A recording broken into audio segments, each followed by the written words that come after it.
پدر پولدار، پدر بی پول. فصل 5. تاریخچه مالیات‌ها و اقتدار شرکت‌های بزرگ. به خاطر دارم که در دوران مدرسه داستان رابین هود و یارانش را برایمان می‌گفتند. به نظر معلم مدرسه ام این داستان حکایت قهرمانی رویایی است، مثل کوین کاستنر که از ثروتمندان به زور می‌گرفت و به فقرا می‌بخشید. در نظر پدر پولدارم رابین هود قهرمان نبود. او رابین هود را آدمی کلاهبردار تلقی می‌کرد. شاید رابین هود به سالهای بسیار دور تعلق داشته باشد، ولی هوادارانش هنوز هم هستند.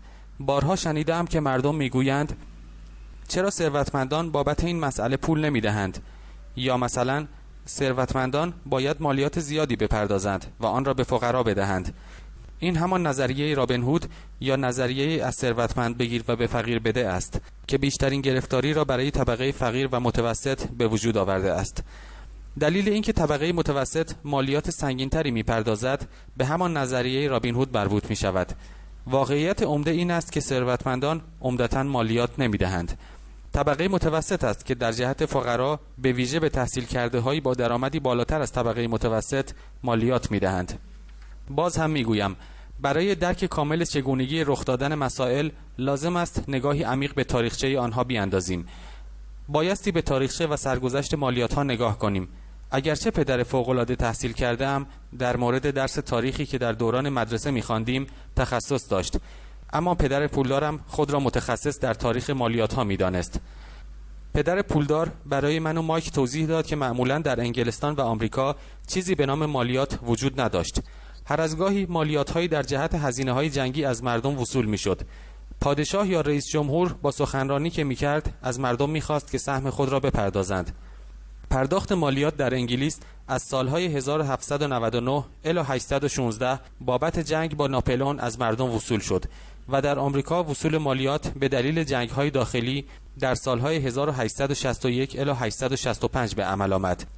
در سال 1874 کشور انگلیس مالیات بر درآمد را در مورد شهروندان به طور دائم وضع کرد. در سال 1913 مالیات بر درآمد همراه با تصویب اصلاحیه 16 قانون اساسی کشور آمریکا صورت دائمی یافت.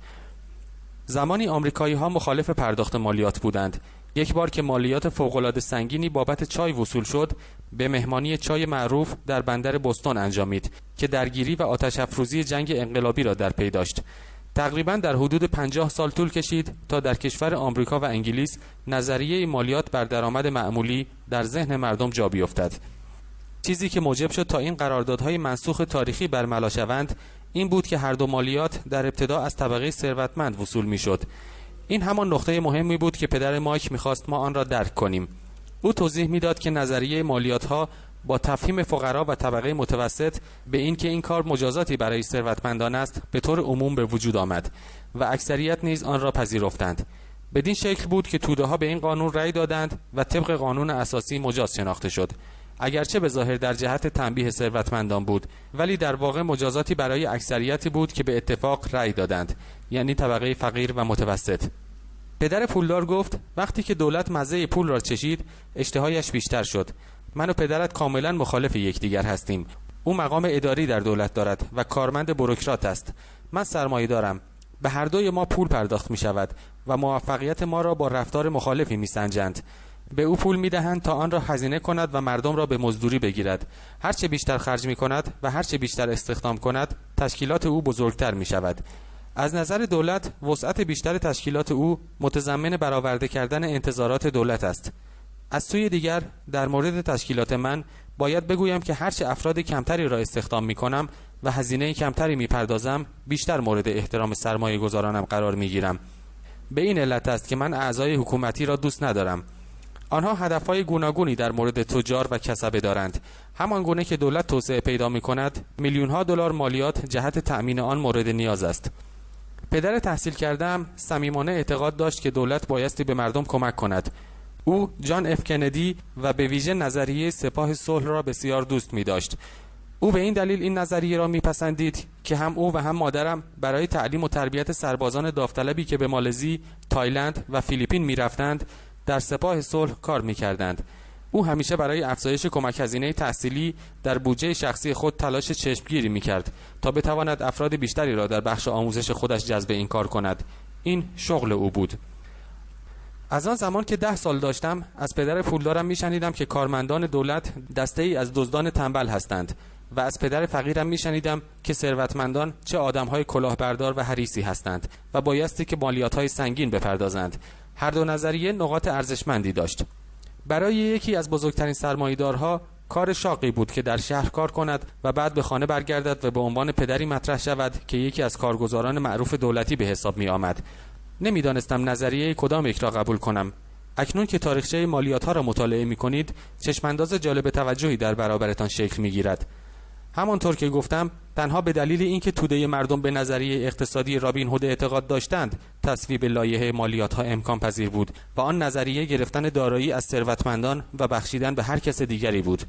مشکل این بود که اشتهای دولت برای اخذ پول به قدری زیاد بود که خیلی زود تصمیم گرفت از طبقه متوسط نیز مالیات بگیرد و از آنجا بود که قطره قطره جاری شدن آغاز شد. از سوی دیگر ثروتمندان متوجه موقعیتی شدند. آنها طبق قوانینی که دولت تنظیم کرده است عمل نمی کنند. همان گونه که گفتم، ثروتمندان از قبل اطلاعاتی در مورد شرکت‌های بزرگ داشتند که در روزهایی که مردم از کشتی‌های بادبانی استفاده می‌کردند بسیار مورد توجه عموم قرار گرفت. ثروتمندان شرکت‌های بزرگی از قبیل شرکت‌های حمل و نقل تأسیس کردند تا با اخذ مبالغی از هر مسافر دارایی‌های آنان را از مخاطراتی که احیانا پیش می‌آمد حفظ کنند. این شرکت عمده سپس می‌توانست خدمه‌ای را استخدام کند تا سفر دریایی خود را برای یافتن گنج به دنیای جدید آغاز کنند. اگر چنانچه کشتی مفقود میشد، خدمه زندگیشان را می‌باختند، ولی تلفات و ضایعات برای ثروتمندان امکان داشت که مختص به پولی باشد که جهت آن مسافرت به خصوص هزینه و سرمایه گذاری کرده بودند. این دانشی از اقتدار ساختار و نظام مجاز شرکت معتبری است که واقعا سود کلانی که بیش از سهم فقرا و طبقه متوسط است به طبقه مرفه و ثروتمند میرساند. من با داشتن 2 پدر سرمایه‌دار و جامعه گرا از هر 2 نفرشان آموزش می‌دیدم و به سرعت تشخیص دادم که فلسفه سرمایه‌داری تأثیر مالی بیشتری بر من گذاشته است. به نظرم می‌رسید که عاقبت جامعه گرایان به دلیل ناآگاهی‌های امور مالی به خودشان ظلم روا می‌دارند. مهم نیست که چه مشکلی با نظریه از ثروتمندان بگیر بروز می‌کند.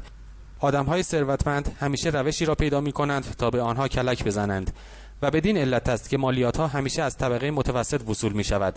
ثروتمندان به روشنفکران کلک می‌زنند تنها به این دلیل که آنان از اقتدار پول آگاهی دارند و این مسئله است که در مدرسه هرگز آن را نمی‌آموزند. ثروتمندان چگونه به روشنفکران کلک زنند؟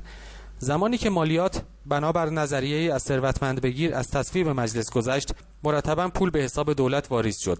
در ابتدای امر مردم خوشحال بودند، زیرا این پول میان کارمندان دولت و ثروتمندان توزیع میشد. این پول به عنوان حقوق کارمندان و بازنشستگی آنان در دولت هزینه میشد.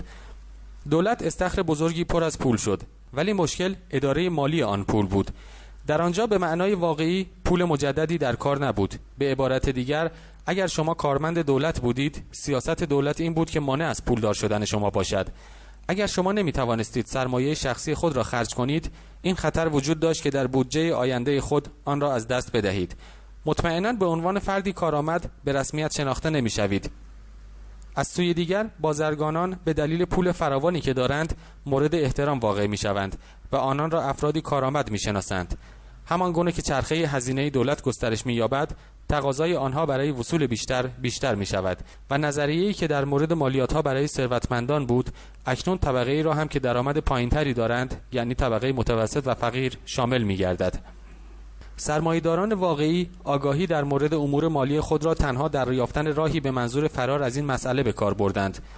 آنها در صدد حمایت از شرکتی معتبر برمی آیند، شرکتی که ثروتمندان را مورد حمایت قرار می دهد، ولی خیلی از افراد که هرگز تشکیل شرکتی نداده اند نمی دانند که شرکت به معنای واقعی چیزی نیست.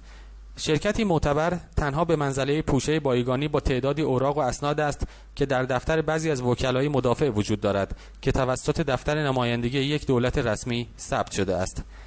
این مسئله به مفهوم ساختمانی بلند با نام شرکت و یا کارخانه‌ای با تعدادی کارمند و کارگر نیست، بلکه تنها شرکتی است با سندی مجاز که جسم مادی بدون روح روان را خلق می‌کند. پس باز هم دارایی ثروتمندان مورد حمایت واقع شده است. بار دیگر استفاده از شرکت‌های معتبر مورد پسند واقع می‌شود، زیرا میزان مالیات بر درآمد شرکت کمتر از میزان مالیات بر درآمد شخص بود. به علاوه همان گونه که پیشتر شرح دادم، هزینه‌های منظم توسط دلارهای شرکت با ما قبل مالیات امکان پرداختش بود. این جنگ و کشمکش میان داراها و ندارها صدها سال است که ادامه دارد. نظریه از ثروتمندان بگیر بر ضد ثروتمندان است. این پیکار هر جا و هر زمان که قوانین تصویب می شود درآمد دارد. این پیکار تا ابد ادامه خواهد داشت. مسئله این است که انسان‌های بازنده یونیفرم به تن دارند. افرادی که هر روز صبح زود از خواب بیدار می شوند و با جدیت تمام سر کار خود می روند و همچنان مالیات می پردازند، تنها اگر می توانستند فقط بازی ثروتمندان را بیاموزند، آنان نیز به همان طریق بازی می کردند و سپس می توانستند به کار خصوصی خودشان بپردازند و روی استقلال مالی شخصی خودشان کار کنند. به این دلیل است که وقتی میشنوم پدران و مادران به فرزندان خود میگویند به مدرسه بروند و نمره خوب بگیرند تا بتوانند شغل آتیه‌داری پیدا کنند، به هراس میافتم. کارمند با داشتن شغلی آتیه‌دار ولی بدون توانایی مالی هیچ راه گریزی ندارد. امروزه به طور متوسط آمریکایی‌ها 5 تا 6 ماه برای دولت کار می‌کنند، ولی آنقدر درآمد ندارند که بتوانند مالیات‌های خود را بپردازند. به عقیده من این مسئله طولانی مدت است. هرچه سخت‌تر کار کنید به دولت بیشتر می‌پردازید. به این دلیل است که معتقدم نظریه از ثروتمندان بگیر کاملاً به ضرر همه اشخاصی است که به آن رأی داده‌اند. هر زمان که مردم در صدد برمیآیند ثروتمندان را توبیخ کنند و حالشان را جا بیاورند، ثروتمندان به سادگی تسلیم نمی‌شوند و واکنش نشان می‌دهند. آنان ثروت و قدرت را با هم دارند و مصممند که مسائل را تغییر دهند. آنها به سادگی نمی‌نشینند تا به طور رایگان و یا به حالت خیریه مالیات‌های بیشتری را بپردازند. آنها روش‌هایی را می‌یابند که هزینه سنگین مالیاتشان را به حداقل برسانند. آنها وکلا و حسابدارهای باهوش و زرنگی را به استخدام در می‌آورند و دولت مردان را متقاعد می‌سازند که قوانین را عوض کنند و هزینه مالیات آنان را به حداقل برسانند و یا اینکه راهگریزهای مجازی در قوانین ابداع کنند. آنها تدابیری دارند که موجب تغییراتی می‌شود. طبقه فقیر و متوسط تدابیر فوق را ندارند. آنان در جای خود می‌نشینند و می‌گذارند که سوزن دولت به رگ‌های بازوانشان فرو برود و قطره قطره خونشان را به رایگان اهدا می‌کنند. امروزه از تعداد کسانی که مالیات‌های سنگین می‌پردازند و یا اطلاعات اندکی در مورد مسائل مالی دارند جا می‌خورم، زیرا همه این مسائل به سبب ترس از دولت به وقوع می‌پیوندد و من می‌دانم که تهدید سازمانی مالیاتی متعلق به دولت چگونه می‌تواند ایجاد تهدید و ارعاب کند. دوستانی را سراغ دارم که به دلیل اشتباهی از سوی دولت ورشکسته شدند و کسب و کار خود را از دست دادند. من همه این مسائل را تشخیص می‌دهم، ولی ارزش کار از ژانویه تا اواسط ماه مه تاوانی است گران که بابت آن ارعاب پرداخت می‌شود. پدر فقیر من هرگز مقاومتی در برابر آن نکرد. پدر پولدارم نیز همینطور. ولی او با زرنگی تمام بازی را ادامه داد و در شرکت‌های بزرگ نیز آن شگرد را به کار برد. بزرگترین راز ثروتمندان همین بود. شاید نخستین درسی را که از پدر پولدارم یاد گرفتم به یاد دارید. من پسر بچه 9 ساله‌ای بودم که باید ساعت‌ها می‌نشستم و منتظر او می‌ماندم تا به من وقت ملاقات بدهد. من اغلب مدت‌ها در دفترش می‌نشستم تا نوبتم برسد. او به عمد مرا نادیده می‌گرفت. او می‌خواست که به قدرتش پی ببرم و آرزو کنم که روزی مثل او شوم. در تمام آن سالها من از او مطالب زیادی یاد گرفتم و او همواره به من یادآوری می‌کرد که آن آموزش قدرتی برایم می‌آفریند و با داشتن پول اقتدار بسیار کسب می‌کنیم که نیاز به آگاهی‌های درست در جهت نگهداری و تزاید آن دارد. بدون آگاهی در این مورد دنیا به شما امر و نهی می‌کند. پدر پولدار همواره به من و مایک توصیه می‌کرد که بزرگترین زورگو رئیس و یا مدیر نیست، بلکه مأمور مالیات است. اگر شما به او اختیار بدهید، همواره پول بیشتری از شما خواهد گرفت. اولین درس من این بود که به جای کار کردن برای پول، ترتیبی دهم که پول برایم کار کند و این یعنی داشتن قدرت. اگر برای پول کار کنید، اقتدار خود را به کارفرمای خود می‌بخشید. اگر پولتان برای شما کار کند، شما اقتدار خود را حفظ می‌کنید. زمانی که از قدرت کار کردن پول آگاه شدیم، او از ما درخواست کرد که از ذکاوت مالی برخوردار باشیم و اجازه ندهیم زورگوها بر ما امر و نهی کنند. لازم است که قانون نظام کاری آن را یاد بگیرید. اگر مسئله را نادیده بگیرید، به آسانی به شما زور خواهند گفت. اگر بدانید درباره چه موضوعی حرف میزنید، فرصتی برای مبارزه و کشمکش خواهید یافت. و به این دلیل بود که دستمزد زیادی برای حسابدارای مالیاتی و وکلا پرداخت میکرد. این مبلغ کمتر از مبلغی بود که او میبایستی به دولت بپردازد. بهترین درسی که از او آموختم و همواره در زندگی به یاد دارم این است که هوشیار و زرنگ باش تا دنیا به تو امر و نهی نکند. او از قوانین آگاهی داشت، چرا که شهروندی مطیع قانون و مقررات بود. او از قانون خبر داشت، زیرا ناآگاهی از قانون برایش گران تمام میشد. اگر مطمئنی که حق با توست، ترس و ابایی از شکست و ناکامی نخواهی داشت، حتی اگر از نظریه رابین هود و یارانش پیروی میکنی. پدر بسیار تحصیل کرده من همیشه تشویقم میکرد شغل آتیه‌دار و مفید در شرکتی معتبر پیدا کنم. او همیشه به این گفته معتقد بود که روش کار تو موجب پیشرفت شرکتی میشود که تو در آن کار میکنی. او مفهوم این گفته را نمیدانست و تنها به چک حقوقی که دریافت میکرد تکیه داشت و میخواست من نیز طبق توصیه‌هایی که میکرد گاوی شوم که هر لحظه آماده شیردهی است. زمانی که نصیحت پدرم را به پدر پولدارم گفتم، او با دهان بسته خندید و تنها چیزی که گفت این بود: چرا مدارج ترقی را خودت به شخصه بالا نروی؟ زمانی که پسر بچه‌ای بیش نبودم، منظور او را از داشتن شرکت خصوصی خودم درک نمی‌کردم. این نظریه ممکن و تهدیدآمیز به نظرم می‌رسید. اگرچه با این نظریه او به هیجان می‌آمدم، جوانی مانع از آن می‌شد که بینشی درست از داشتن شرکتی خصوصی برای خودم داشته باشم تا دیگران برایم کار کنند. مسئله اینجاست که اگر به خاطر پدر پولدارم نبود، امکان داشت که طبق نصایح پدر تحصیل کرده ام رفتار کنم. تنها توصیه‌های پدر پولدارم که گاهی مرا به فکر داشتن و راه انداختن شرکت خصوصی میانداخت، موجب شد که در مسیری به غیر از روش زندگی پدر خودم گام بردارم. در آن زمان 15 یا 16 سال داشتم و مطمئن بودم راهی را که پدر تحصیل کرده ام رفته است نخواهم پیمود. ولی قاطعانه مصمم بودم در مسیری که اکثر همکلاسی‌هایم انتخاب کرده بودند نباشم و این کار عملی نشد مگر در اواسط 20 سالگی من و در این مقطع سنی نصیحت پدر پولدار تأثیر فراگیری بر من گذاشت. من تازه از شرکت مارین کورپس بیرون آمده بودم و برای شرکت زیراکس کار می‌کردم. من درآمد زیادی داشتم، ولی هر زمان که به چک حقوقی خود نگاه می‌کردم دچار یأس می‌شدم. کسورات بیش از حد بود و هر چه بیشتر کار می‌کردم از حقوقم مبلغ بیشتری کسر می‌شد. همچنان که موفق‌تر می‌شدم، رؤسایم در مورد ارتقا و ترفیع صحبت می‌کردند و این امر مرا بر سر شوق می‌آورد. اما صدای پدر پولدارم همچنان در گوشم طنین افکن بود که می‌پرسید: برای چه کسی کار می‌کنی؟ چه کسی را داری پولدار می‌کنی؟ در سال 1974 که هنوز کارمند شرکت زیراکس بودم، ترتیب تشکیل اولین شرکت خصوصی خودم را دادم و حواسم به کسب و کار خودم شد. قبلا در ستون درآمدم سرمایه‌های موجود بود، ولی اکنون می‌خواستم آنها را توسعه دهم و روی این کار تمرکز کرده بودم. آن چک‌های حقوقی با همه کسوراتش کاری کرد که سالها نصیحت پدر پولدارم معنا پیدا کند. اگر پند پدر پولدارم را پی می‌گرفتم، می‌توانستم آینده‌ام را ببینم. بسیاری از صاحبان مشاغل احساس می‌کنند که توصیه به کارمندانشان که سرتان به کسب و کار خودتان باشد برای امر تجارت زیان دارد. من مطمئنم این کار برای هر شخصی می‌تواند عملی باشد، ولی در مورد من تمرکز به کسب و کار شخصی خودم و توسعه دادن سرمایه و دارایی‌ها موجب شد که کارمند بهتری شوم. اکنون هدفی داشتم و زود به خود جنبیده بودم و سعیانه کوشش کردم تا جایی که امکان داشت پول جمع کردم و مستقلاتی خریدم. هاوایی در اوج شکوفایی بود و در آنجا امکان داشت بیشتر موفقیت کسب کنم. هرچه بیشتر درک می‌کردم که در آغاز شکوفایی هستیم، ماشین‌های بیشتری از شرکت زیراکس را به فروش می‌رساندم و هرچه بیشتر فروش می‌کردم، پول بیشتری نصیبم می‌شد و البته مالیات بیشتری نیز از چک حقوقی هم کسر می‌شد. این کار به من قوت قلب می‌داد. می‌خواستم خارج از آن دامی باشم که کارمندان بی‌نوا با تمام سخت‌کوشی‌های خود در آن گرفتارند و سرانجام نیز چیزی ندارند. در سال 1978 من جزو 5 مدیر فروش در قسمت فروش شرکت به حساب می آمدم و گاهی نیز نفر اول می شدم. من آشکارا می خواستم خارج از آن دام و تلاش بیهوده باشم. در کمتر از 3 سال درآمد بیشتری از شرکت زیراکس در جهت کسب و کار کوچک خودم داشتم و پولم بود که برایم کار می کرد و دیگر من نبودم که دستگاه‌های کپی را می فروختم. تأثیر گفته‌های پدر پولدارم بسیار زیاد بود. خیلی زود سرمایه در گردش من از دارایی‌هایم به قدری زیاد شد که با درآمد شرکتم اولین خودرو پورشه را خریدم.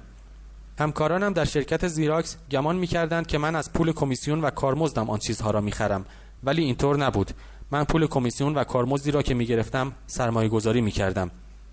پولم با شدت کار می‌کرد تا پول بیشتری نصیبم شود.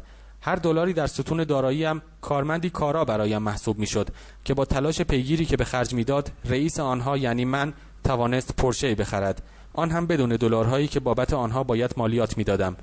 من شروع به تلاش و پیشروی در شرکت زیراکس کردم. نقشه من کار کردن و تلاش بود و خودرو پورشه هم گواه این امر. با بکارگیری درس‌هایی که از پدر پولدارم آموخته بودم، قادر شده بودم بیرون از ضرب المثل تلاش بی‌ثمر باشم و از سنین جوانی تنها کارمندی محض نباشم و این امر تنها به خاطر اطلاعات وسیعی بود که در امور مالی و در طی سالها از پدر پولدارم یاد گرفتم. بدون آگاهی از امور مالی که من آن را ضریب هوشی مالی مینامم، مسیر زندگیم جهت رسیدن به استقلال مالی دچار مشکلات فراوان میشد. اکنون ضمن تشکیل سمینارهای مالی دانسته‌هایم را به دیگران می‌آموزم و امیدوارم که بتوانم همه دانسته‌هایم را با آنان در میان بگذارم و به آنان آگاهی بدهم. در هر سخنرانیم ضریب هوشی مالی را که شامل دانستن 4 حوزه تخصصی است به حاضران توصیه می‌کنم. شماره 1 حسابداری است که من آن را سواد مالی می‌نامم، یعنی مهارتی حیاتی که برای تشکیل امپراتوری خود لازم دارید. هرچه تعهدات شما نسبت به پول بیشتر باشد، به دقت بیشتری نیاز دارید، وگرنه خانه بر سرتان فرو خواهد ریخت. این قسمت مربوط به سمت چپ مغز و یا همان جزئیات مطالب است. سواد مالی استعداد و قابلیتی است که به وسیله آن میتوان صورت حساب‌های مالی را خواند و فهمید. این استعداد شما را وادار می‌کند تا نقاط ضعف و قدرت هر کسب و کاری را تشخیص دهید. شماره 2 سرمایه‌گذاری است. چیزی که من آن را دانش پول می‌خوانم، زیرا پولساز است. این مسئله تدابیر و راهبردها را شامل می‌شود. این مسئله مربوط به قسمت راست مغز و یا سمت خلاق مغز است. شماره 3 درک موقعیت بازار است. دانش عرضه و تقاضا. لازم است جنبه‌های فنی خرید و فروش و بازار را که بسیار هیجان انگیز است بدانیم. عروسک‌های المو که در کریسمس 1996 به بازار عرضه شد، نتیجه همان بازار پرتحرک و تکنیکی است. عامل دیگر خرید و فروش و یا بازار مبنا یا شم اقتصادی در سرمایه‌گذاری است که آیا سرمایه‌گذاری معنا و مفهومی ایجاد می‌کند و یا به علت کوران کار و شرایط بازار مفهومی برایتان ندارد. خیلی از مردم تصور می‌کنند که مفاهیم سرمایه‌گذاری و درک وضعیت بازار برای کودکان امری بسیار دشوار و پیچیده است. آنان متوجه نیستند که کودکان این موضوع را به صورت شهودی می‌دانند. برای کسانی که با عروسک‌های علم آشنایی ندارند، این مسئله مثل شخصیت خیابان سسامی به نظر می آید که پیش از کریسمس تبلیغات زیادی در مورد آن برای بچه‌ها میشد. هر یک از بچه‌ها دوست داشتند یکی از آن عروسک‌ها را داشته باشند و همه جزو فهرست کریسمس خود آن را یادداشت می‌کردند. بیشتر پدر و مادرها در شگفت بودند. زمانی که در کریسمس برای این عروسک تبلیغ میشد، شرکت به عمد جلوی تولید این محصول را می‌گرفت. هراس از این بود که تقاضا زیاد بود و عرضه کمتر. هیچ عروسکی از این مارک در فروشگاه‌ها موجود نبود که مشتری‌ها بخرند و در نتیجه فرصت اندکی برای پدر و مادران مستعسل وجود داشت.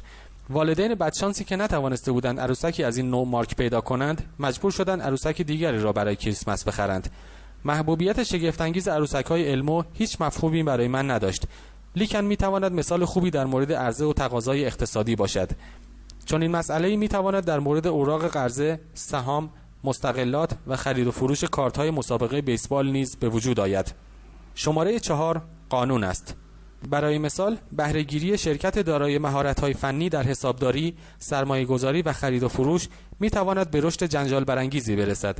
شخصی که در مورد مزایای مالیات و حمایت بیمه‌های مشروط از سوی شرکتی آگاهی داشته باشد، خیلی سریعتر از شخصی که صرفاً کارمند و یا صاحب امتیاز تجارت خرده انحصاری است، می‌تواند ثروتمند شود. تفاوت این مسئله نظیر تفاوت میان شخصی است که راه می‌رود و شخصی است که پرواز می‌کند. وقتی که از ثروتمند دراز مدت سخن به میان می‌آید، تفاوت بسیار عمیق است. 1. مزایای مالیات. یک شرکت می‌تواند بسیاری کارها انجام دهد که یک فرد به تنهایی نمی‌تواند، مثل پرداخت هزینه‌ها پیش از پرداخت مالیات‌ها، و این زمینه است کاملا تخصصی که بسیار مهیج نیز هست، ولی نیازی نیست که درگیر آن شوید مگر اینکه سرمایه‌های کلان و یا تجارتی معتبر در آن باشد. کارمندان با دریافت پول مالیات می‌پردازند و سعی دارند مطابق آنچه از دریافتی خود مانده است امرار معاش کنند. یک شرکت می‌تواند از تمام درآمدش هزینه کند و طبق آنچه باقی مانده است مالیات بپردازد. این یکی از بزرگترین راه فرارهای قانونی از پرداخت مالیات محسوب می‌شود که ثروتمندان از آن استفاده می‌کنند. این روشی آسان است و لازم نیست کسانی که درآمد خوب و سرمایه جاری کلان دارند مالیات سنگینی بپردازند. برای مثال، با داشتن شرکت خصوصی خودتان می توانید تعطیلات خود را با شرکت در جلسات هیئت مدیره در هاوایی سپری کنید و هزینه قطار، هواپیما، خودرو و بیمه و تعمیرات و هزینه‌های کلی سفرتان را نیز جز هزینه‌های شرکت پرداخت کنید. هزینه عضویت در باشگاه‌های تندرستی شما نیز جز هزینه‌های شرکت محسوب می‌شود و اکثر هزینه‌های رستورانی شما نیز جز همان هزینه هاست. ولی همه این کارها را به طور مجاز و با دلارهای بدون مالیات هزینه می‌کنید. 2. ایمنی از دعاوی حقوقی. ما در جامعه‌ای با مردمانی اهل مرافعه زندگی می‌کنیم. هر کسی می‌خواهد بخشی از فعالیت‌های شما را تصاحب کند.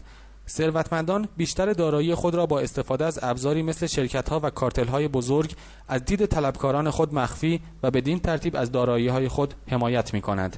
زمانی که شخصی از فرد ثروتمندی شکایت می‌کند، اغلب با حمایت‌های مجاز قانونی از سوی او رویارو می‌شود و گاهی نیز متوجه می‌گردد که طرف در واقع صاحب هیچ چیزی نیست. آنها بر همه چیز تسلط دارند ولی صاحب چیزی نیستند. طبقه فقیر و متوسط سعی می‌کنند که صاحب همه چیز باشند و سرانجام نیز آن را به دولت و یا به شهروندانی که همواره سعی دارند ثروتمندان را تحت پیکرد قانونی قرار بدهند می‌بازند. آنها این قضیه را از نظریه رابین هود یاد گرفتند: از ثروتمند بگیر و به فقیر بده. هدف این کتاب وارد شدن به جزئیات مسائل شرکت‌ها نیست، ولی به شما خواهم گفت که اگر صاحب و مالک هر نوع دارایی مشروع و قانونی که باشید، به شما توصیه می‌کنم که هرچه زودتر اطلاعات بیشتری در مورد سودها و حمایتی که شرکت از شما به عمل می‌آورد داشته باشید. کتاب‌های زیادی در این باره نوشته شده است که مزایای شرکت‌ها را برای شما به تفصیل شرح می‌دهد و حتی به شما می‌آموزد گام‌هایی را در جهت تأسیس شرکتی بردارید. ضریب هوشی مالی واقعا شاهکار اکثر مهارت‌ها و قابلیت‌ها به شما می‌رود، ولی من به شما می‌گویم که ضریب هوشی مالی نیز ترکیبی از همان 4 روشی است که قبلا برایتان توضیح دادم که اساس اطلاعات امور مالی را تشکیل می‌دهد. اگر سودای ثروتمند شدن را در سر می‌پرورانید، با به کار بردن ترکیبی از این مهارت‌ها که اطلاعات مالی هر شخصی را بی اندازه تقویت می‌کند، موفق خواهید شد. خلاصه: ثروتمندان صاحب شرکت‌ها 1. درآمد دارند، 2. هزینه می‌کنند، 3. مالیات می‌دهند. آدم‌هایی که برای شرکت‌ها کار می‌کنند: 1. درآمد دارند، 2. مالیات می‌دهند، 3. هزینه می‌کنند. به عنوان بخشی از راهبرد و برنامه مالی کلی شما توصیه اکید می‌کنم که صاحب شرکتی خصوصی برای خودتان باشید که آن را از دارایی‌هایتان خریده اید.